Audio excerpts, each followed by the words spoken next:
आ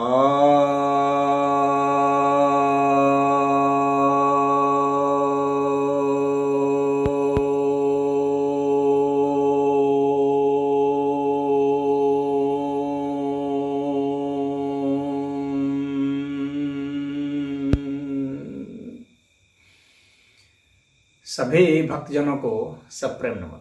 भक्तों, आज आपकी जिज्ञासाओं का समाधान लेकर के आया हूँ। एक जिज्ञासा आई है श्री स्वतंत्र कुशवाहा जी से, जो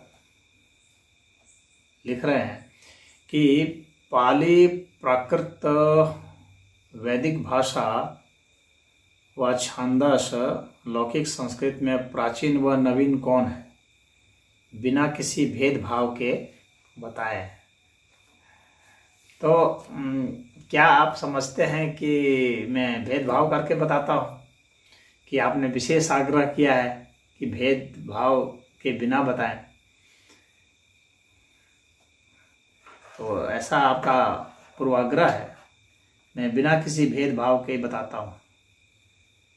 जो मेरी नज़र में, मेरे अध्ययन में सही बात होती है, मैं उसी को बताता हूँ। और बाकी आप अन्य स्रोतों से भी पता करें, अन्य विद्वानों से पूछें, स्वयं अध्ययन करें कि जो कुछ भी बताता हूँ उसमें कहाँ तक सत्यता है, और हमें भी बता दें, ताकि अगर कुछ बात मेरी तरफ से सही नहीं हो, असत्य हो, तो उसको मैं सुधार दूँ।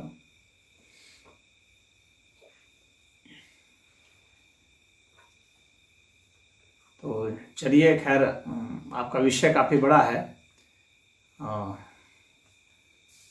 तो जहाँ तक इसकी बात है कि इनमें से कौन प्राचीन हैं और कितने प्राचीन हैं, तो अभी तक जितने भी भाषाविद हैं, वे चाहे भारत के हों चाहे पाश्चात्य जगत के हों, आज तक वे इस निष्कर्ष पर नहीं पहुंच पाए हैं कि प्राचीनतम भाषा कौन सी थी। तो उन्होंने कई भाषाओं की कल्पना की, और उसके पीछे उनका एक विशेष पूर्वाग्रह है कि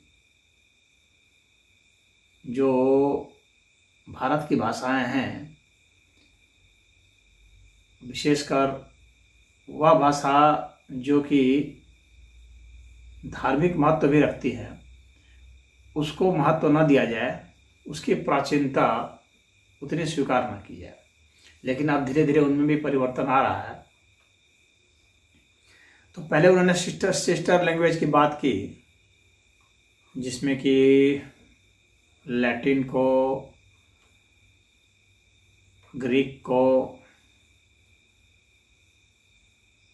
संस्कृत के साथ रखा, और इन सब को सिस्टर लैंग्वेज कहा, यानी एक ही समय काल की भाषाएं। और इनका जो उद्भव है वह एक काल्पनिक भाषा जो है, इंडो यूरोपियन लैंग्वेज नाम से बता दिया। उस भाषा का ना कोई अस्तित्व है, ना कहीं कोई रेफरेंस है, ना कोई प्रमाण दिया। बस एक गढ़ लिया, इस आधार पर गढ़ लिया कि ये जो भाषाएं हैं, इनमें बहुत सारे शब्द मिलते जुलते हैं, तो जरूर ही किसी न किसी भाषा से ये चले आ रहे होंगे। इस तर्क के आधार पर उन्होंने यह अनुमान लगाया कि एक कोई ऐसी भाषा होगी। तो उस आधार पर उन्होंने वो कह दिया कि एक इंडो यूरोपियन लैंग्वेज नाम की कोई भाषा थी। ऐसी नाम की कोई भाषा नहीं थी, न उनकी कोई शब्दावली कहीं प्राप्त हुई है, न कुछ प्राप्त हुआ है। अब इसके बाद बात उठता है कि हाँ, भारत के विद्वान क्या मानते रहे। भारत के जो भाषाविद हैं वे यह मानते हैं कि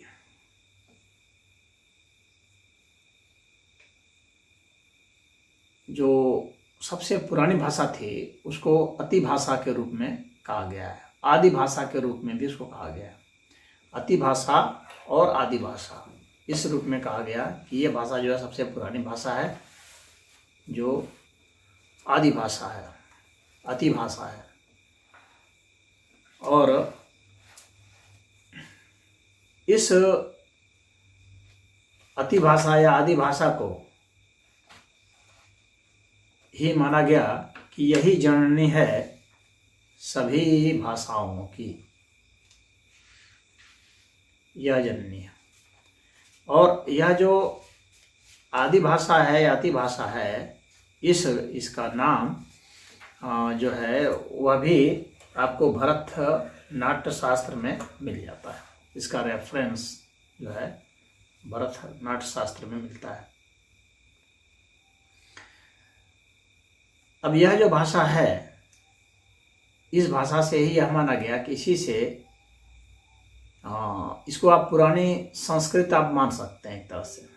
इसी से संस्कारित होकर के संस्कृत कहलाया। जो पाणिनि के समय में जो संस्कृत हुआ वो इसी के संस्कार से हुआ। यानी इसके पाणिनि के पहले जो व्याकरणाचार्य थे, जैसे इंद्र थे और आपिसली रहे, तो ये सब पाणिनि के पहले वो मान लिए गए और उनके व्याकरण के आधार पर वो भाषा चल रही थी।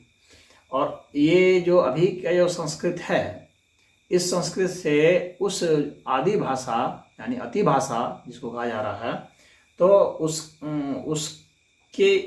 उसके पास जो शब्दकोश थे, जो शब्दावलियाँ थी, वो बहुत ज़्यादा विस्तृत थी, बहुत बड़ी थी।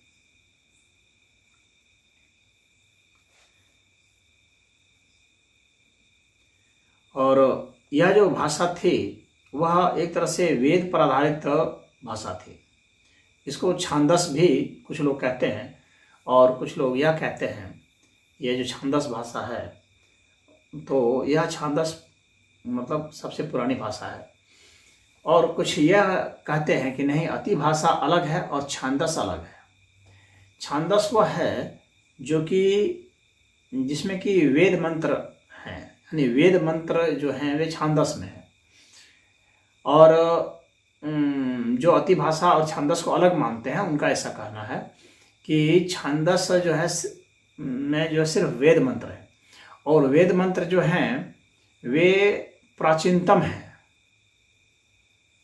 और वह कोई भाषा नहीं है, यानी वह मंत्र ध्वनि है, वह भाषा नहीं है। यानी वह कभी किसी के द्वारा बोली नहीं गई। जो ऐसा मानते हैं, तो जो अपौरुषेय मानते हैं वेद को, उनका यह कहना है कि यह जो है जो छांदस है, जिसमें कि वेद के छंद हैं।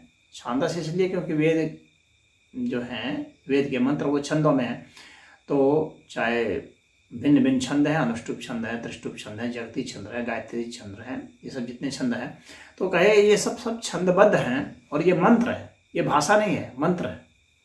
और यह अस्तित्व में विद्यमान ही विद्यमान था, जिसको ऋषियों ने महसूस किया और ध्यान साधना में जा करके उसको महसूस किया और उसके हिसाब से ही उन ध्वनियों को जो है ये अपने से मतलब ग्रहण करके अपने स्मृति में ला करके उसको अपने शिष्यों को बताते रहे और वह परंपरा चलती रही। और यह कभी बोली नहीं बनी, इसको कभी भाषा के रूप में प्रयोग नहीं किया गया, यानी ये लौकिक भाषा नहीं बन पाई। इसीलिए छांदस कोई भाषा नहीं है, जो लोग वेद को इस अर्थ में देखते हैं। तो और दूसरे लोग जो देखते हैं वो कहते हैं नहीं, जो अति भाषा है वह छांदस ही है, यानी वह वेद पर आधारित है। कुछ मंत्र मंत्र जो है भले ही वह भिन्न हो, लेकिन वह भाषा जो है उसको भी छांदस कहेंगे। और कुछ कहते हैं नहीं, उसको छांदस नहीं कहेंगे बल्कि अति भाषा या आदि भाषा कहेंगे। अब इन दोनों में, और उसके बाद ये संस्कारित होकर के संस्कृत बन गया। और ये संस्कारित जो हुआ तो इसमें बहुत सारी चीज़ों का इसमें परिवर्तन हुआ।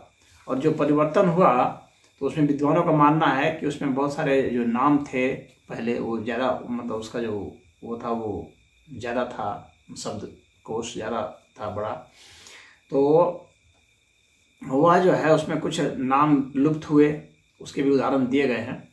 और कुछ लिंग जो है वे लुप्त हो गए, कुछ वचन जो हैं वे लुप्त हो गए, नाम रूप कुछ लुप्त हो गए, कुछ धातुएं भी लुप्त हो गई, कुछ धातु रूप भी लुप्त हो गए, कुछ उपसर्ग संबंधित भी जो धातु उपसर्ग संबंधित भी कुछ बातें थी वे लुप्त हो गई उससे, और कुछ प्रत्यय भी लुप्त हो गए, कुछ समास रूप भी लुप्त हो गए, कुछ संधि रूप भी लुप्त हो गए, कुछ वाक्य विन्यास भी लुप्त हो गए, कुछ स्वरों का भी लोप हो गया, और कुछ अर्थ में भी कुछ लोप आ गया, और कुछ पर्याय भी लुप्त हो गए। इतने सारे लुप्त हो जाने के बाद जो है इनका संक्षिप्तीकरण ह्रास हो गया, और उस ह्रास के कारण ही जो बना वो क्या बना, वो संस्कृत बना, वो प्राकृत बना। यानी इस अतिभाषा से संस्कृत बने और प्राकृत बने लुप्त होते होते, और उसी से फिर अपभ्रंश बना। तो इस तरह से ये प्राकृत, संस्कृत और अपभ्रंश, ये विकार, अपभ्रंश तो स्पष्टतः नाम से भी स्पष्ट है कि यह जो है अपभ्रंश होकर के यानी बिगड़ करके विकारग्रस्त होकर के बना, और संस्कृत भी उसको विकार नहीं कहे, उसको संस्कारित कहे। और लेकिन उसमें भी बहुत सारे ये सब चीज़ें सारी जो है लुप्त वगैरह होकर के ही संस्कृत बनी, तो संस्कारित होने के कारण बनी। तो वह अतिभाषा यानी छांदस से आप मान सकते हैं, उससे हुआ, या अतिभाषा से मान लें या छांदस से मान लें, उससे जो है यह संस्कृत हुआ और प्राकृत हुआ। प्राकृत भी उसी से हुआ। यह जो है इस तरह का है। अब जो है अतिभाषा से जो संस्कृत हुआ, तो उसमें जो ये जो मैंने बताया ये सब कारण, ये सब लुप्त हुए। अगर इन सब के उदाहरण दिए जाएं तो काफ़ी लंबा वीडियो हो जाएगा। उसके लिए कोई और वीडियो का वो स्वरूप रखा जाए, लेकिन मैं हल्का फुल्का एक आध उदाहरण दे देता हूँ, जिसके कारण जो है दिक्कत नहीं है। जो कुछ पुराने ग्रंथ हैं उनमें से जो मतलब पहले से जो चले आ रहे थे छांदस में, और जो बाद में जो संस्कृत कहलाए, तो उससे उसमें कुछ भिन्न प्रयोग हुआ है, जिसके कारण जो है ये माना जाता है कि अलग मतलब पहले से छांदस से संस्कृत में कैसी भिन्नता आई, या अतिभाषा से कैसे संस्कृत में भिन्नता आई, तो वह है। यानी पुरानी संस्कृत से जो वास्तविक संस्कृत अभी जो लोकप्रिय संस्कृत है उसकी बात की जा रही है। तो जिसे उपनयन से उपनायन, पहले जो है उपनायन हुआ, यह इसका जो प्रयोग है ये मनुस्मृति में, याज्ञवल्क्य स्मृति में, नारद स्मृति में वगैरह देखा गया। उसी तरह से सरवरी से सारवरी, तो ये सारवरी का प्रयोग जो है यह अमरकोश में मिलता है। तो यह एक उदाहरण छोटे से मैंने बताया है, वैसे बहुत सारे उदाहरण हैं, और इसके लिए मैंने जैसे कहा कि एक अलग से ही वीडियो बनेगा ताकि बहुत लंबा ना होने पाए। तो उसमें मैं आपको बताऊंगा कि किस तरह से ये जो है इस भाषा का उसमें रूपांतरण हुआ। तो उसमें आपको दिक्कत नहीं आएगी। और तो ये जो वेद वाक है, यानी जो वेद मंत्र हैं, वे वेद मंत्र जो हैं, तो वो उसको अब शुरू से कहा गया कि भाई दो तरह की भाषा है। एक तरह से जो है वो उसको देववाणी कहा गया, एक मानुषी वाणी कहा गया, यानी एक देववाक है, एक मानुषी वाक है। तो वेद को दैवी वाक कहा गया। और इसका जो है काठक संहिता में इस विषय पर लिखता है, तस्माद ब्राह्मण उभय वाचो वदति दैवीं च मानुषीं च, यानी ब्राह्मण, इस कारण जो है ब्राह्मण दो प्रकार की भाषा बोलता था कैसा, एक दैवी और एक मानुषी। तो ये जो दैवी भाषा है ये जो है वे कभी भी सामान्य भाषा के रूप में नहीं रहा, ये वेद वाक रहा। और जो वेद के जो मंत्र हैं वह हुआ, ये सामान्य लौकिक व्यवहार में नहीं आया, सिर्फ मंत्रों को श्रुति परंपरा से सुन करके जो करने का हुआ वह तो सुनना दो तरह से हुआ, एक तो ध्यान में सुनना हुआ और एक अपने गुरु शिष्य परंपरा से सुनना हुआ। दोनों ही श्रुति है।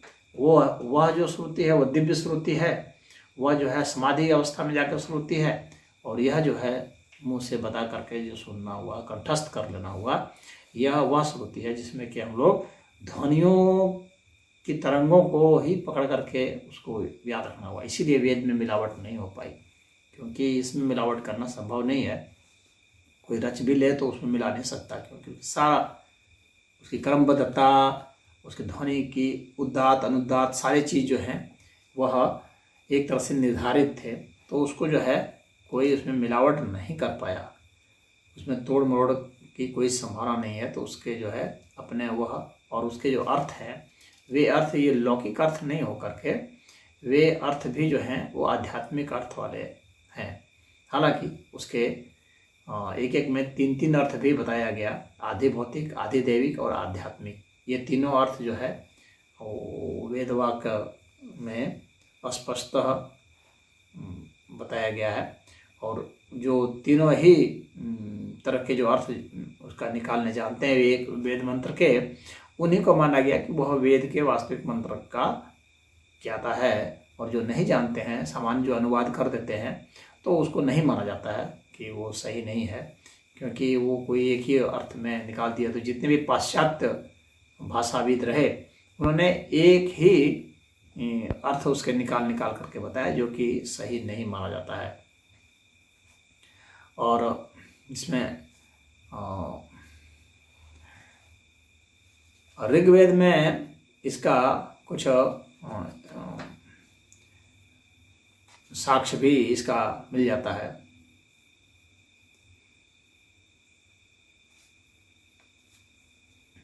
अगर हम देखते हैं तो ऋग्वेद में अगर हम ज्ञान सूक्त है उसमें देखते हैं 10:7-10:71-2 यानी 10वें मंडल के 71वें सूक्त के दूसरे मंत्र में अगर हम देखते हैं तो उसमें स्पष्ट लिखा हुआ है, सुप्तमेव तिथिउना पुनन्तो यत्र धीरा मनसा वाचम प्रीता। तो इसमें बताया जा रहा है कि जैसे छानने से छाल लिया जाता है, सत्तू वगैरह को छान देते हैं, वैसे ही धीरों ने जो मन बुद्धि है उससे साधारण ध्वनियों को पृथक कर लिया है। इस तरह की बातें वहाँ पर वो बताई जा रही है। तो भारत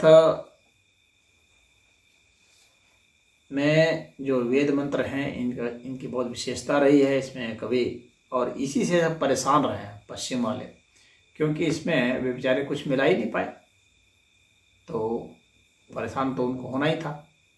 और इसमें क्या है ना कि थोड़ा भी आप बदल नहीं सकते, उसका सब्स्टिट्यूट वर्ड भी नहीं डाल सकते। जैसे अग्नि को वाहिनी भी कहा जाता है, लेकिन आप जहाँ पर वेद मंत्र में अग्नि है वहाँ पर वाहिनी नहीं डाल सकते, क्योंकि वहाँ पर उस अ और व के ध्वनि अलग अलग हो है, उसके कारण वहाँ ध्वन्यात्मक रूप से वह एक तरह से भाषा ही आप मान लीजिए, तो वह भाषा देवी भाषा है। तो इसलिए वहाँ पर कोई भी फेरबदल करना इनके लिए संभव ही नहीं था, तो जो इसमें संभव करते। अब जो है हम ये प्राकृत की अगर बात करें तो प्राकृत में क्या है कि भरत का जो है नाट्य शास्त्र है उसमें प्राकृत का वर्णन आता है। और ये प्राकृत जो है, तो इसमें कन्फ्यूजन क्या है, बहुत लोग ये सोचते हैं कि प्राकृत का मतलब यह होता है कि जो प्राकृतिक रूप से ही जो भाषा अपने आप से ही ऐसा हो गया, लेकिन ऐसी कोई लौकिक भाषा नहीं है। सभी भाषा एक तरह से विकसित होते संस्कारित होते हुए ही आई है। तो वह जो है वो प्राकृत उसको उस अर्थ में, क्योंकि प्राकृतिक तो ध्वनि हो सकती है, भाषा नहीं हो सकती है। यह समझ, प्राकृत नाम रख देने से ही ऐसा नहीं होगा कि प्राकृत भाषा हो गई। तो नाम से कंफ्यूज करने की जरूरत नहीं है। बहुत लोग नाम से कंफ्यूज करते हैं। प्राकृत में तो जैसे कोई कौवा है, काँव काँव बोल रहा है, वो प्राकृत हो गया। और गधा है, ढेचू ढेचू बोल रहा है तो वो प्राकृत हो गया। हे करके घोड़ा चिर रहा है, वो प्राकृत ध्वनि वो हो गया। या बादल गरज रहे हैं, गड़ गड़ गड़ गड़ गड़ गड़ गड़। तो इस तरह ये तो ध्वनियाँ हैं, भाषा नहीं है। लेकिन प्राकृत जब भाषा है, तो भाषा जब भी होना है भाषा को, तो उसमें तो व्याकरण चाहिए, बोली चाहिए, जो भी वस्तुएं हैं उनके लिए संज्ञा चाहिए, सर्वनाम चाहिए, विशेषण चाहिए। तो ये संज्ञा, सर्वनाम, विशेषण, क्रिया, ये सब सारे चीज़ें होंगे तो ही तो भाषा बनेगी। ऐसी भाषा थोड़ी बन जाती है। तो इसीलिए ये प्राकृत जो है यह भाषा है। और जब भाषा है तो हर भाषा नाम प्राकृत है, लेकिन वो भी संस्कारित होते हुए आई है, यह समझने की जरूरत है। वह भी और उसमें भी किसी न किसी तरह का विकास हुआ है या किसी न किसी प्रकार से ह्रास हुआ है। क्योंकि भाषा के ये सब जो है ना, दो भाषाविदों के बीच में बातें उठ रही है कि या तो पहले कोई अच्छी भाषा थी जिससे कि ये जो है ह्रास होते हुए आ गई, या फिर जो है ये बहुत ही गंवार टाइप की थी और धीरे धीरे विकसित होते हुए आगे चली गई। तो ये दो स्वरूप माने जाते हैं। तो जो विकासवादी हैं वे अलग ढंग से व्याख्या करेंगे और जो ह्रासवादी हैं वे अलग ढंग की व्याख्या करेंगे। तो प्राकृत के विषय में तो अधिकतर जितने भी विद्वान हैं उन लोगों ने माना है कि यह संस्कृत से ही विकसित हुई है, यानी पुरानी संस्कृत से। संस्कृत से करने मतलब पुरानी संस्कृत, पाणिनि वाली संस्कृत से नहीं, पुरानी मतलब जिसको मैंने अति भाषा कहा या जिसको छांदस कहा, उसकी बात कर रहा हूँ। तो उससे ही यह विकसित होते हुए आई है। और ये जो है, ये प्राकृत के जो बड़े बड़े आचार्य हैं, जैसे हरिभद्र सूरी हैं, चाहे हेमचंद्र हैं, तो बड़े बड़े जो आचार्य हुए, सिंहराज हुए, हाँ, तो चंड हुए, तो इन लोगों ने इस बात को कहा। वर रुचि हुए, और वाल्मीकि ने भी प्राकृत में लिखे हैं, वाल्मीकि सूत्र लिखे हैं, शाकल्य ने लिखे हैं। तो इन लोगों ने बताया है कि यह जो है विकसित हुआ है। और प्राकृत मतलब जो है पहले की ही जो भाषा है, जो छांदसती भाषा, उससे ही यह विकसित होने के कारण प्राकृत है, न कि प्रकृति के ध्वनियों के कारण जो है इसको वैसा नहीं माना गया। जैसा कि बहुत लोग प्रोपेगेंडा चलाने वाले लोग जो हैं वे उस हिसाब से इसको बोलते रहते हैं कि नहीं ये तो पहले से ही है। तो पहले से नहीं है, पहले से तो वास्तव में अति भाषा थी, यानी छांदस था, और उससे ही यह विकसित हुई है। यानी पहले जो पुराने संस्कृत थे उससे ही विकसित हुए। और ये जितने भी वो हैं, चाहे भास हों, चाहे अश्वघोष हैं, हाँ, चाहे शूद्रक हैं, ये जितने भी विद्वान इसके रहे, राजशेखर रहे, हाँ, तो इन सभी ने ही माना है। तो इसमें सारे जो है एक मत है। अभी प्रोपेगेंडिस्टों की बात छोड़ दीजिए, वास्तविक में जो भाषाविद रहे हैं मैं उनकी ही बात कर रहा हूँ। देखिए, आपको मैं उदाहरण बता रहा हूँ। भरत के नाट्यशास्त्र में स्पष्ट लिखा है, मतलब मैं प्रमाण के रूप में बता रहा हूँ, समान शब्दम विभ्रष्टम देशीगत मथा पीच। समान, विभ्रष्ट और देशी पद प्राकृत में है।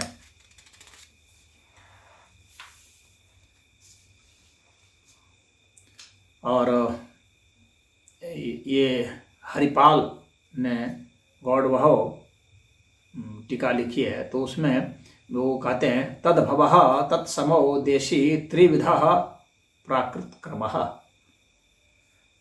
तो यानी प्राकृत में संस्कृत से विकृत, संस्कृत सदृश और देशी तत्सम जैसे है वैसे कहा गया, तद्भव थोड़ा सा बदल करके आ गया हल्का फुल्का। और स्थानीय भ्रंश, ये 3 प्रकार के शब्द होते आए हैं, ये इसमें है, ताकि किसी को कन्फ्यूजन नहीं रहना चाहिए इस तरह का। और चाहे अभिनव गुप्त हैं, उन्होंने भी प्राकृत के विषय में इसी तरह की बातें लिखी है। पेंगल जो हैं जिनके विषय में छंद का कहा जाता है, तो उन्होंने भी प्राकृत के विषय में बताया कि कैसे कैसे प्राकृत में कैसे कैसे बदल जाता है। तो वो उतना काफ़ी लंबा वीडियो होगा, चूँकि इन्होंने काल से संबंधित पूछा है, अंतर नहीं पूछा है। जैसे कि जो तालव्य श है, मूर्धन्य श है, ये जो है प्रयोग नहीं होता है प्राकृत में, दंत से ही प्रयोग होता है। और उसी तरह से आप देखेंगे तो इसमें आपको संयुक्त अक्षर में जैसे ये त्र है, छ है या छतरी वाला छ है, यह भी प्रयोग नहीं होता है। तो ये वर्णमाला में भी इनका कुछ अंतर है, इसको आप समझ सकते हैं।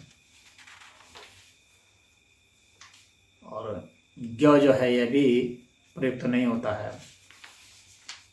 तो बहुत सारी बातें हैं, वो तो खैर एक अलग विषय हो जाएगा, तो उतना मैं वो नहीं करूँ। और अंतिम वर्ण जो है जैसे कवर का जैसे अंग या चवर का जैसे इय, तो या तवर का जैसे अण, तो जो न है वह प्रयोग नहीं होकर न का जो है ये सब अण के रूप में ये प्रयोग कर लेते हैं। और उसी तरह से स्वर वर्ण जो होता है जिसमें कि बड़े एक जैसे ए का प्रयोग नहीं होगा, ओ का प्रयोग नहीं होगा, इस तरह से हो जाएगा। उसी तरह से विसर्ग का भी प्रयोग नहीं होगा, उसका विसर्ग का प्रयोग नहीं होगा। तो ये सब जो है कुछ अंतर हैं, होते हैं। और अंतर तो खैर बहुत सारे हैं, लेकिन यहाँ पर उसका बहुत ज़्यादा मतलब नहीं है, खाली हल्का फुल्का मैं एक छोटा सा निर्देश के अर्थ में ही मैंने बता दिया। तो वह प्राकृत में भी, प्राकृत में सबसे पहले क्या सौर सेनी, जो भरतनाट्यम में सबसे पहला ग्रंथ तो वही है जिसने कि वो बताया। तो भरतनाट्यम में जो प्राकृत में सौर सेनी था वो सौर सेनी प्राकृत है, क्योंकि प्राकृत में भी बहुत है, महाराष्ट्रीय है, मागधी है। भगवान बुद्ध के जो उपदेश थे, तो कितने लोग कहते हैं कि वो पाली में थे, पाली में नहीं थे, वो गलत है। भगवान बुद्ध के उपदेश थे तो मागधी में थे। तो उसी तो प्राकृत में मागधी में थे, और उसमें और प्राकृत में एक और थी पैसाची, वह भी चलता था। तो मागधी, अर्ध मागधी, तो ये चलता था। तो उसमें ही उपदेश दिए गए थे, और उसमें कोई वह नहीं है, उसके भी प्रमाण है। ऐसी बात नहीं है कि हवाई नहीं बात की जा रही है। तो अश्वघोष तो काफ़ी उच्च स्तर के विद्वान थे, संस्कृत के भी और प्राकृत के भी। उन्होंने दोनों में भी लिखे हैं। बुद्ध चरितम जो है संस्कृत में उनका लिखा हुआ है, अश्वघोष का। और उन्होंने नाटक वगैरह भी लिखे हैं अश्वघोष ने।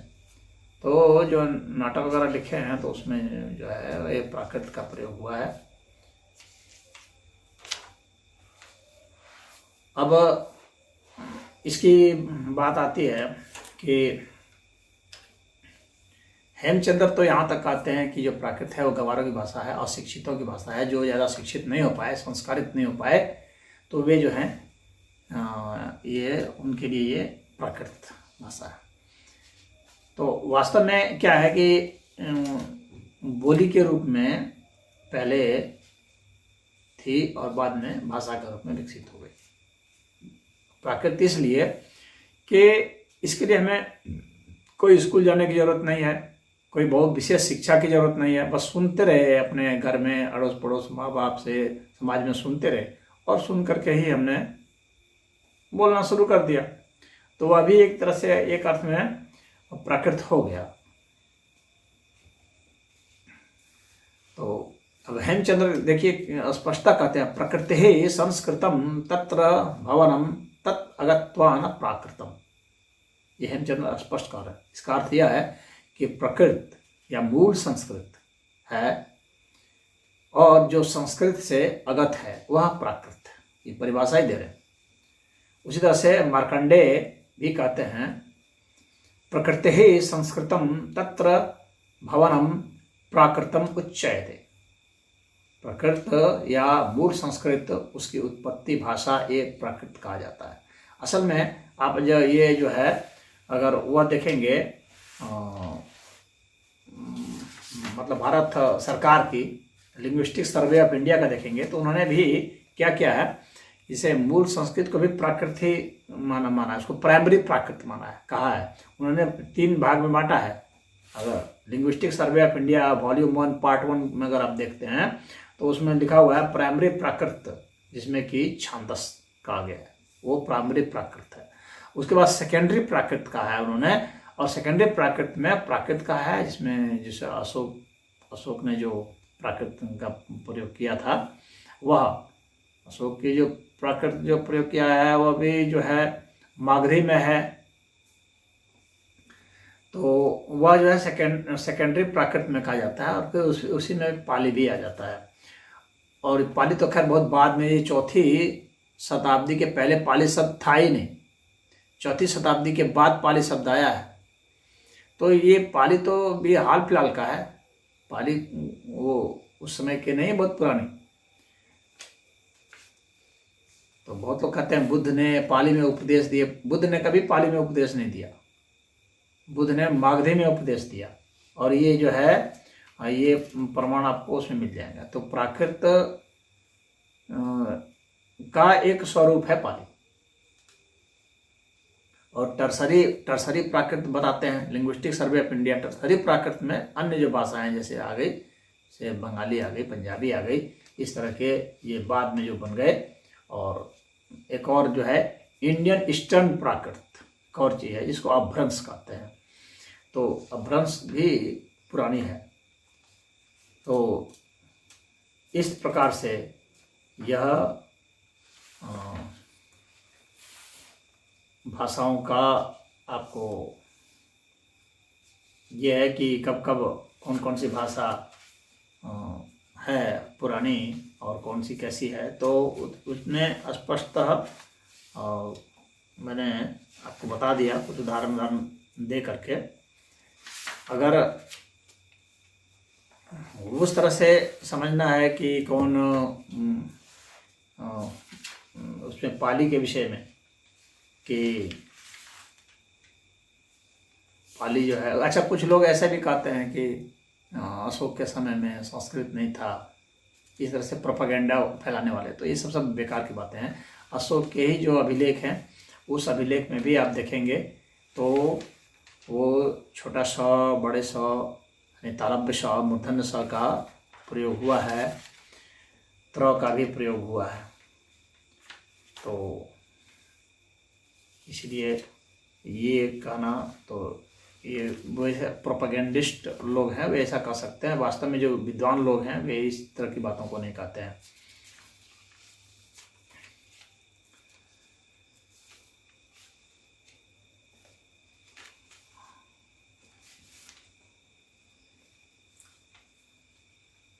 सिंहली साहित्य में भी बताया गया है कि बुद्ध ने उपदेश जो है मागधी भाषा में दिया था।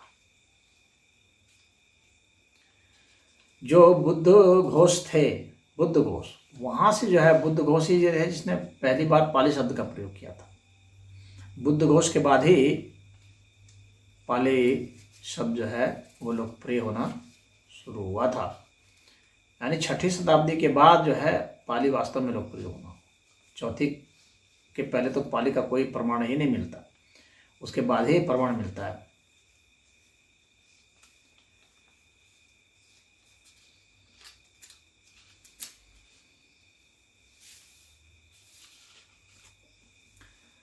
और त्रिपिटक वगैरह की जो है, त्रिपिटक के रचनाकार तो स्वयं ही नहीं जानते थे पाली।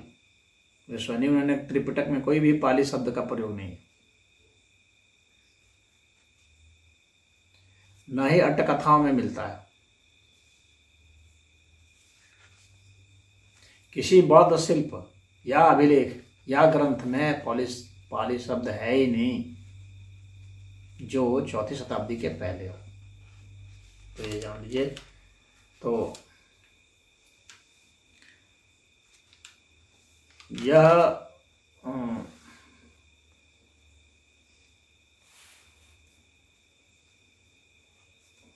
जो आपने लिखा है कि उसमें बिना पक्षपात के बताया, तो बिना पक्षपात के ही मैं बता रहा हूँ। धक्का नहीं लगना चाहिए। कुछ लोगों को धक्का लग जाता है, ये सुनते हैं कि, क्योंकि जब आप भावनाओं से लेते हैं, सत्य से नहीं बल्कि भावनाओं से लेते हैं, तो ही धक्का लगता है, नहीं तो नहीं धक्का लगेगा।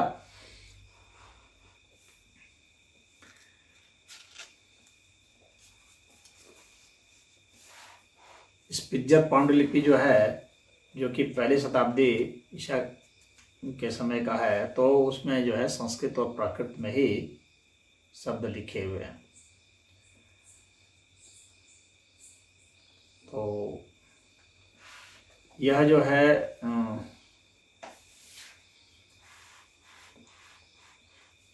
आपके हिसाब से वह मैंने बता दिया है। पाली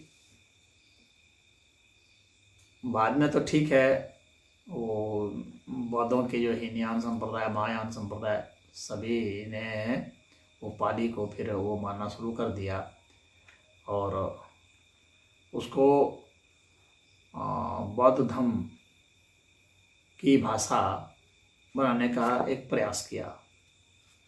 तो बाद में उसको इसी अर्थ में बनाने की कोशिश की गई। तो ठीक है, उसमें कोई दिक्कत नहीं है।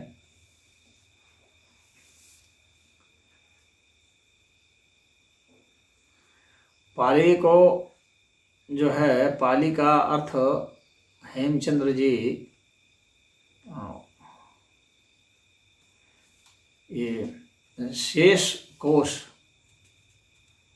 में एक शब्द आता है, पालहि समस्रु योषिति। पालहि समस्रु योषिति, समस्रु मूछ को कहते हैं। तो योषिति मतलब जो है स्त्री होती है। तो जो मूछ वाली स्त्री है, जिस स्त्री को हल्की हल्की मूछ आ जाती है, उसको पाली कहा जाता है।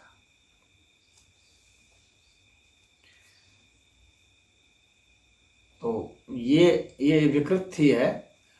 पाली जो है वो विकृत हुआ है अतिभाषा से और प्राकृत से, बल्कि अतिभाषा यानी छांदस से प्राकृत विकृत होकर के बना, और प्राकृत से फिर जो है विकृत होकर के यह बना पाली। अब यहाँ पर एक जो बात उठती है वह यह उठती है कि विकास से हम लोग जो है भाषा बनाए हैं या ह्रास से बनाए हैं। तो इसमें भी बहुत सारे विद्वान हैं, उनके ऊपर लगातार बहसें हो रही है। दोनों ही पक्ष जो है अड़े हुए हैं, दोनों पक्ष के अपने अपने तर्क हैं, और वह तो काफ़ी लंबा विषय हो जाएगा। दोनों ही पक्ष के अपने अपने तर्क हैं कि कैसे विकास हुआ, शुरुआत से विकास जो है। और अगर नोआम चॉम्स्की जो है वे उच्च स्तर के भाषाविद हैं, तो उनका ये कहना है कि यह जो है भाषा जो है वह जैसे कि अपनी सुरक्षा के लिए, आक्रमण के लिए, तो इन सब के लिए जो है इशारों से पहले बात होता था। और जो संदेश देना है, शिकार के लिए संदेश देना है, तो किन्हीं ध्वनियों का प्रयोग किया जाता था। तो उन ध्वनियों के प्रयोग से जो है फिर धीरे धीरे, जैसे रात का समय है तो रात इशारा तो रात को चल नहीं पाएगा, तो वहाँ कुछ ध्वनियों का प्रयोग अनिवार्य हो गया। छिपा हुआ व्यक्ति कोई है तो वो इशारा कहाँ से कर पाएगा, तो ध्वनियों का प्रयोग शुरू हुआ। फिर अपनी भावनाओं को, चेहरे, फेस का जो एक्सप्रेशन है, तो फेस का एक्सप्रेशन से भी अपने विचारों को आदमी संप्रेषित करता है, लेकिन उसकी भी एक सीमा आ जाती है। तो फिर जो है उसके लिए कुछ ध्वनियों का प्रयोग शुरू हुआ, और इस तरह से धीरे धीरे ध्वनियों का प्रयोग होते होते होते फिर जो है कोई शब्द बन गए, 2 ध्वनियों को मिला करके शब्द बन गए, तो फिर 3 ध्वनियों को मिला के शब्द बन गए। इस तरह से शब्द बनाते गए, और फिर उन शब्दों से फिर जो है पहले तो वही संज्ञा ही होगी, ये क्रिया और विशेषण ये सब तो बाद में जब उसको अभिव्यक्त करना हुआ, और तब फिर बाद में लिपि की भी ज़रूरत पड़ी। जब हमें संदेश दूर तक देना है तो फिर हमें, या संदेश को हमें लंबे समय तक रखना है या संग्रह करके रखना है, तो उसके लिए लिपि की ज़रूरत पड़ी। फिर लिपि का आविष्कार हुआ, इस तरह से बताते हैं। तो फिर अब जब लिपि भी बन गई और जब हम बोल पाने लगे, तो फिर वहाँ पर फिर भाषा का निर्माण हो जाता है। तो भाषा का निर्माण उस तरह से हुआ, और होते होते एक स्थिति ऐसी आई जब भाषा जो है शास्त्रीय रूप धारण कर ली, यानी उच्च स्तर की भाषा हो गई। और उसके बाद फिर जो है, चूँकि जब कोई शास्त्रीय भाषा हो जाती है, विकसित होते होते, उस वक्त के जो इंटेलेक्चुअल्स होते हैं वे सब विकसित करते करते भाषा को बहुत ऊंचाई तक ले जाते हैं। लेकिन जितनी ऊंचाई तक वे ले जाते हैं उतना ही सामान्य जनता से वो बातें कट जाती हैं। तो सामान्य जनता अब उसी के ह्रास को ही समझ सकती है, जो कि सिंपल हो, उतना क्लिष्ट नहीं हो, तो वे साधारण सी बातों को रख सकते हैं, उतना व्याकरण नहीं समझ पाएंगे।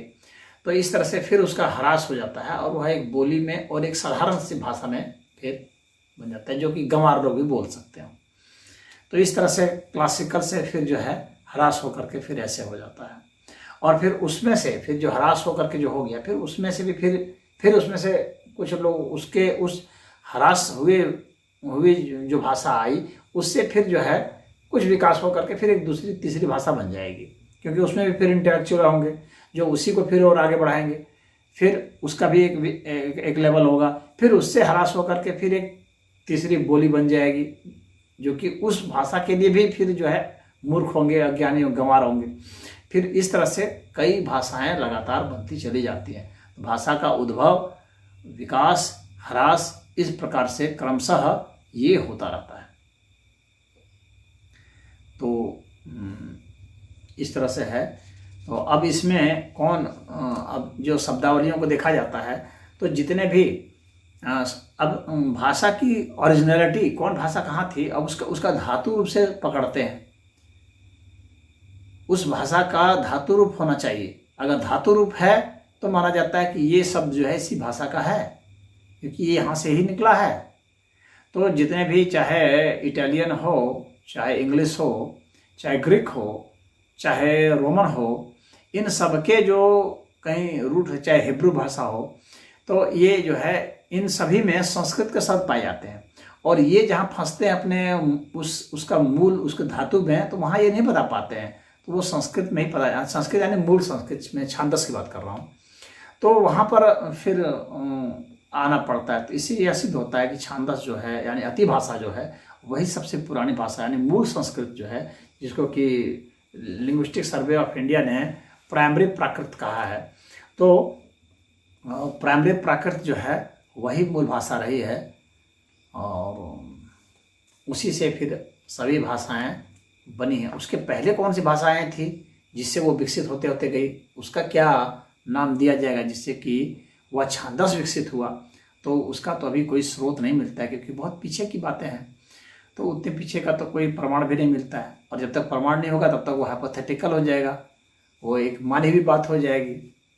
तो उसके लिए तो अभी नहीं मिलता है। लेकिन अभी तो जो प्रमाण मिलते हैं उसमें हाँ, इस यही मिलता है, सबसे पुराना छांदस ही मिलता है। और इससे ही यह माना जाता है छांदस, कुछ लोग कहते हैं नहीं, छांदस के जो है संस्कृत के समानांतर जो है अवेस्ता को तो माना जाता है, लेकिन अवेस्ता जो ईरान की भाषा है, लेकिन जो छांदस है उसको उससे भी पुराना माना जाता है, अवेस्ता से भी पुराना माना जाता है। तो अवेस्ता और संस्कृत तो एक बराबर के हो जाते हैं, लेकिन मूल संस्कृत जो है यानी छांदस जो है या अतिभाषा जो है या प्राइमरी प्राकृत जो है, यानी ये सब सारे बराबर के शब्द मान लीजिए, तो ये माने जाते हैं, ये अवेस्ता से भी पुराने माने जाते हैं। तो इस तरह से ये विकसित हुए हैं। अब वह कहाँ से विकसित हुआ, उसका क्या नाम दिया गया, उसका तो अभी पता नहीं है। तो प्रमाण उसके पहले का नहीं है, तो जब प्रमाण नहीं है तो उसके विषय में अभी कोई बात नहीं है। जब कोई प्रमाण आएंगे उस तरह के, तब कोई बात हो सकती है। तो अभी मैं समझता हूँ कि इतना जो है हम लोग भाषा संबंधित जो आज वो बात हुई है, और वीडियो बहुत लंबा भी हो गया, लेकिन चूँकि यह विषय लंबा था तो इसीलिए थोड़ा समय दिया। और जिन लोगों को भाषा संबंधित कोई रुचि है उन्हीं लोगों के लिए यह वीडियो भी था। और चूँकि वो काफ़ी यह भी बहुत ज़रूरी चीज़ है, क्योंकि इसके ऊपर आधारित जो है संस्कृति है, सभ्यता है। अब लोग आज जहाँ तक विकसित होकर के आए हैं वो तो आखिर भाषा से आए हैं। तो भाषा जो है ये एक तरह से माना जाता है ये पहली खोज है, ये पहला आविष्कार है जिसके आधार पर ही सारे आविष्कार बने। तो इसीलिए भाषा जो है उसको बहुत गंभीरता से लेना अनिवार्य है। तो मूल धातु किसी भी शब्द का अगर खोजा जाता है तो मूल के मूल में जब जाते हैं, तो मूल के मूल में जब जाते हैं तो फिर तो वही पाया जाता है। छांदस वहाँ तक जाते हैं, वहाँ से सबका रूट निकल जाता है और अर्थ के साथ निकलता है।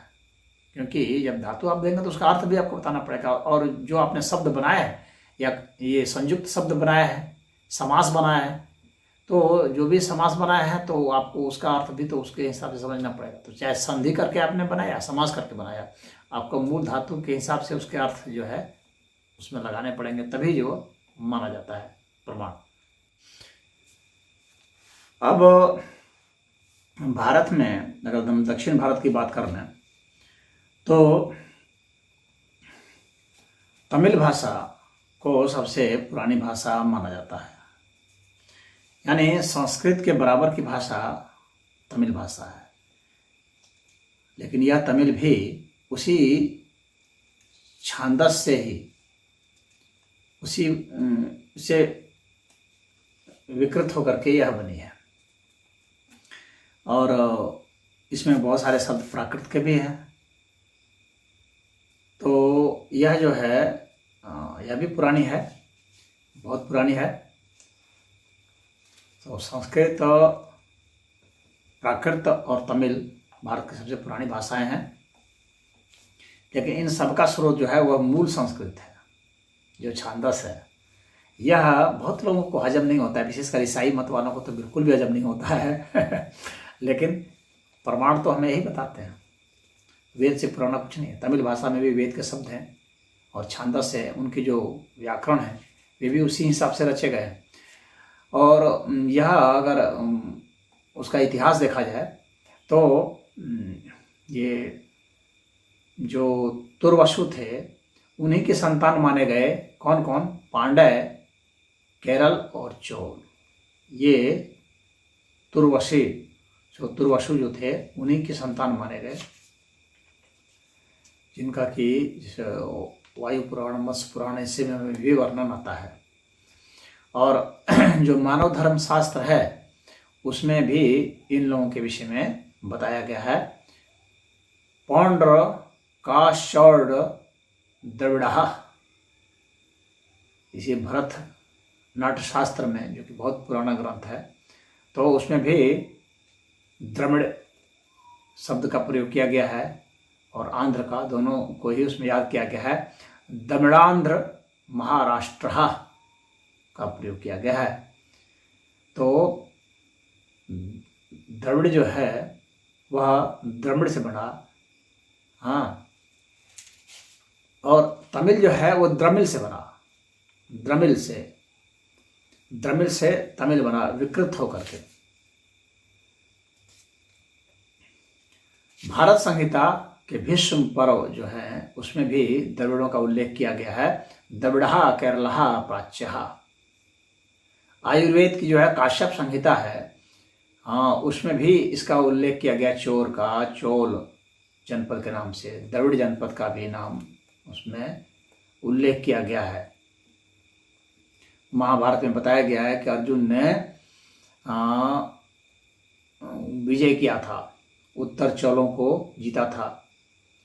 रामायण में भी उत्तर केरल का वर्णन किया गया है। तो उदिच्य उत्तर के लिए है। तो अयोध्या कांड के जो लाहौर संस्करण है उसमें दाक्षिणात्य केरल स्मृत है। ये इनको जो है पांड्य केरल और इनको जो है इनको क्षत्रिय ही इनको कहा गया। तो ये तुर्वसु कुल के ये क्षत्रिय थे और मनु के अनुसार तो ये क्षत्रिय थे। बाद में इनका जो भी हुआ हो, कहा जाता है कि इक्ष्वाकु कुल के जो राजा थे सगर, तब तक तो ये क्षत्रिय थे, चोल सब। तो ये द्रविड़ जो है उससे ही अपभ्रंश होकर के एक तरह से द्रविड़ बना। तो उसी द्रविड़ से जो है अपभ्रंश होकर के तमिल बना। जैन ग्रंथ जो है निशिथ चूर्णी में द्रविड़ा रूप को द्रामिला विकार से बना हुआ बताया जाता है। निशिथ चूर्णी जो जैन ग्रंथ है, जो यवन लेखक हैं वो डेमेरिका लिखते हैं इसलिए द्रविड़ों के विषय में, डेमेरिका। तो यहाँ जो द्र जो है उसका जो संयुक्त जो रेफ है उसका लोप हो जाता है और इसीलिए ये डेमेरिका हो चुका है।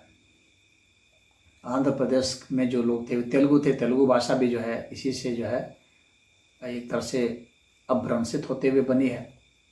और कन्नड़ भाषा जो है कर्नाटक की वह भी इसी तरह से। और केरल में जो है मलयालम भाषा है वह भी ये मलयाली मलय जो वहाँ पर पर्वत है उसी ये होकर के बना है। तो भरत मुनि ने इनको द्रविड़ भाषा को उस वक्त कहा है, इसको सुरक्षित रखा है। द्रविड़ भाषा का जो है भरत मुनि से ही हम लोग को देखेंगे। द्रविड़ भाषा को उन्होंने क्या कहा है? विभाषा कहा है। विभाषा विभाषा का अर्थ ही होता है कि जो विकार से बनी हुई भाषा है, विभाषा। हाँ, तो यह है। तो द्रविड़ जो है वो तमिल भाषा जो है ये दाक्षिणात्य जो वह वर्ग था प्रकृति का एक तरह से, उसी का ही यह एक स्वरूप है। तो यह भी छांदस से बिगड़ करके ये बनी हुई भाषा है। कुछ लोग इसे संस्कृत से भी पुरानी मानने लगते हैं, लेकिन मूल संस्कृत से तो कोई भी पुरानी नहीं है। तो संस्कृत के ही बराबर के ये हैं, प्राकृत के ही बराबर के हैं, लेकिन ये सब जो है मूल संस्कृत से यानी छांदस से ही ये बने हैं, यानी अति भाषा से बने। जैसे कि मैं बराबर बताते आ रहा हूँ आपको। बलूचिस्तान जो है, जो पाकिस्तान में है, वहाँ पर भी द्रविड़ भाषा जिससे मिलती जुलती भाषा एक बोली जाती है जिसको ब्राह्वी कहा जाता है।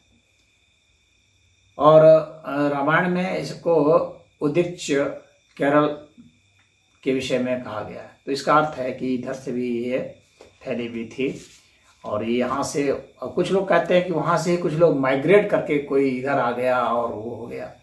तो अब इसमें भाई विद्वानों के बीच में तो मतभेद है, लेकिन कुछ कहते हैं कि नहीं, यहाँ जो है उस वक्त बोली जाती थी इधर भी, और कहीं कहीं पर जो है उसका धीरे धीरे लोप हो गया। उधर वो फलता फूलता रहा, इधर जो है ये दूसरी भाषाएं प्राकृत की, जैसे कि मान लीजिए कि मागधी विकसित हो गई या पाली विकसित हो गई, इस तरह के सब विकसित हो गई। और उधर जो है उस तरफ से तमिल से तेलुगु हो गया, कन्नड़ हो गया, मलयाली हो गया, मलयालम हो गया, तो ये हो गया। कुमारिल भट्ट ने भी द्रविड़ भाषा के विषय में बताया है और शंकर मिश्र ने भी बताया है। तमिल वाङ्मय अगर देखते हैं तो सबसे तमिल का जो सबसे पुराना ग्रंथ है उसको तोल्काप्पियम कहा जाता है। तो तोल्काप्पियम कहा गया है और इसका व्याकरण जो है उसको स्पष्टता बताता है कि पहले जो इंद्र का जो व्याकरण था उसी के व्याकरण के ऊपर ही यह आश्रित है। तो इंद्र का जो व्याकरण है पाणिनि के बहुत पहले का व्याकरण है। सबसे पहले व्याकरण में ब्रह्मा के व्याकरण के बाद इंद्र का ही व्याकरण माना जाता है। तो इंद्र का जो व्याकरण था वह छांदस भाषा के लिए था। तो छांदस भाषा के लिए जो व्याकरण था उसी पर ही आश्रित जो है यह तोल्काप्पियम है, जो इंद्र व्याकरण पर ही आधारित है, यह विद्वानों का मत है। और ये द्रविड़ भाषाओं के वर्णों में भी टवर्क श्रेणी आज भी विद्यमान है। ये एकाएक आकाश से कोई थोड़ी ना तमिल उतर लिया है, ये भी संस्कृत वर्णमाला से ही सब कुछ है। क्योंकि द्रविड़ों के मूल पुरुष जो है तुर्वसु, वे वेद में वर्णित हैं।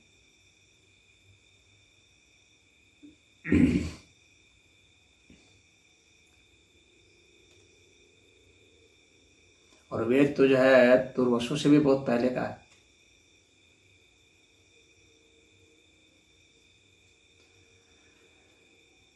तो तमिल का अगर आप वैसे देखेंगे तो इसका इतिहास जाता है अगस्त मुनि से जाता है। और भगवान शंकर जो है तो वो अगस्त मुनि जो थे, तो अगस्त मुनि वो विंध्याचल की तरफ से और दक्षिण चले गए और वहाँ पर उनके विषय में कहा जाता है कि उन्होंने ही तमिल भाषा का निर्माण किया।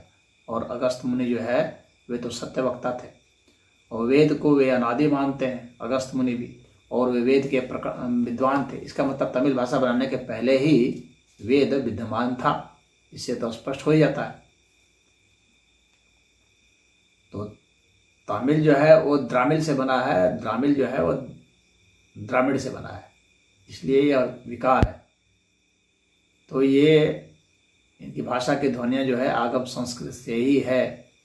और डॉक्टर सी नारायण राव जो कि हिस्ट्री ऑफ तेलुगु लैंग्वेज लिखते हैं, तो उसमें वो स्पष्टता लिखते हैं कि ये जो भाषा है इसका पैसाची भाषा से संबंधित है। पैसाची भाषा का तो आजकल बहुत कुछ नहीं मिलता है, लेकिन पैसाची भाषा जो है वो भी प्राकृत का ही एक मतलब ये भी प्राकृत की एक वैरायटी थी। जैसे मैंने बताया था महाराष्ट्रियन एक था, एक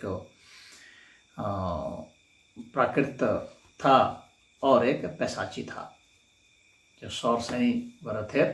तो उसमें जो पैसाची जो थे तो उसी का ये एक स्वरूप बनाते थे। पैसाची तो लुप्त हो गई है। तो ये जो है इन्होंने history of the Telugu language में इस बात को स्पष्टता लिखा है। तो मैं समझता हूँ कि अब जो है भाषा जो कई भाषाएं जो थी भारत की, तो वे भारत की भाषाएं जो हैं अब स्पष्ट हो गई हैं कि कौन पुरानी थी कौन नहीं थी। और हालांकि मैंने अपनी तरफ से इसको बहुत संक्षेप भी नहीं रखा, बहुत बड़ा भी नहीं किया, इतना किया कि आपको कुछ उसके प्रमाण सहित और कुछ रेफरेंस सहित और कुछ विद्वानों के मत सहित और कुछ व्याख्या सहित भी, और थोड़ा इतिहास से और कुछ पुराणों से कुछ वेद से, इन सब से आपको मिलता चला जाए ताकि आपको एक ओवरव्यू बन जाए। तो इस लिहाज से मैंने जो पुरानी भाषाएं हैं उनका मैंने यहाँ पर तमिल भाषा में संस्कृत के बहुत ही ज़्यादा शब्द पाए जाते हैं। यह भी एक बहुत बड़ा प्रमाण है। तेलुगु में तो बहुत ही ज़्यादा पाए जाते हैं। तमिल में तो बहुत सारे ऐसे हैं कि कुछ जो है पुराने तमिल में तो भी बहुत संस्कृत थे, लेकिन बाद में जब वहाँ पर तमिल में जो आंदोलन चला शुद्धतावाद का, तो उसमें क्या करने लगे कि बहुत सारे संस्कृत शब्दों को उसमें से निकालना शुरू कर दिए और निकाल करके छांट करके बचाए हैं, तो उसको वे शुद्ध तमिल बोल रहे हैं। लेकिन तेलुगु में इस तरह का नहीं हुआ, तो तेलुगु में ज़्यादा संस्कृत शब्द बचे रह गए। उसी तरह से कन्नड़ में और मलयालम में रह गए। तो एक बहुत महत्वपूर्ण चीज़ है, एक इतिहासकार ने कहा था कि आप कहीं की सभ्यता को मिटाते हैं और धर्म परिवर्तन भी करा सकते हैं, वहाँ के बने हुए ढांचों को भी गिरा सकते हैं, लेकिन भाषा जो है ना इतनी आसानी से नहीं बदलती है। वो भाषा जो है अपने निशान को छोड़ देती है। भाषा तो सौ हजारों बरस में थोड़े बहुत परिवर्तन आते रहते हैं, तो इसीलिए भाषा को बहुत बड़ा प्रमाण माना गया। तो जो तमिल आंदोलन चलाने वाले थे, तो उन लोगों ने संस्कृत के शब्दों को चुन करके हटाया, लेकिन फिर भी संस्कृत के इतने ज़्यादा शब्द हैं कि उसमें आ ही गए। और जो भी शब्द हैं वे संस्कृत के ही हैं। अगर उनका मूल रूप खोजा जाएगा फिर कि ये कहाँ से आए वे कहाँ से आए, इस तरह से अगर खोजा जाएगा तो पता चलेगा कि फिर वो जो है छांदस में ही चले जाते हैं, मूल संस्कृत में चले जाते हैं। तो चाहे तमिल हो, चाहे तेलुगु हो, चाहे अरमिक हो, चाहे अरबी हो, चाहे इंग्लिश हो, चाहे जर्मन हो, चाहे रशियन हो, चाहे कोई भी फ्रेंच हो, कोई भी दुनिया का कोई भी भाषा है, अंततः वह जा करके वो मूल संस्कृत में चला जाता है, छांदस में चला जाता है, अति भाषा में चला जाता है। ये समझना पड़ेगा। तो अनावश्यक जो है कुछ लोग जो है नफरत पाल लेते हैं, संस्कृत से नफरत पाल लेते हैं और संस्कृत की महानता को गिराना चाहते हैं, लेकिन उनके गिराने से ऐसा होगा नहीं। ये प्रमाण सिद्ध होता चला जाता है। सबसे साइंटिफिक इसी तरह से नहीं है। तो सबसे साइंटिफिक और सबसे विकसित भाषा आज भी संस्कृत ही है, और इसके व्याकरण आज भी सबसे ऊंचा है। इससे ज़्यादा ऊंचा व्याकरण भी किसी का नहीं है। तो इसलिए संस्कृत की महानता के सामने सबको नतमस्तक होना ही होना पड़ेगा, और वैज्ञानिकों तक को नतमस्तक होना पड़ा है। इसलिए नासा ने भी संस्कृत को ही जो है माना कि यही एक भाषा है जो कि मनुष्यों के द्वारा, जिसको कि अगर हम लोग कंप्यूटर के लैंग्वेज से अगर हमको इसमें बदलना हो तो यही एक भाषा जो है काम आ सकती है। तो यह है। तो इतना ही मैंने आप लोगों को समझाने की कोशिश किया कि किस तरह से भाषा की कितनी प्राचीनता किसकी है, और जितना हो सकता है मैंने अपनी तरफ से तर्कसंगत और न्याय संगत तरीके से रखा है।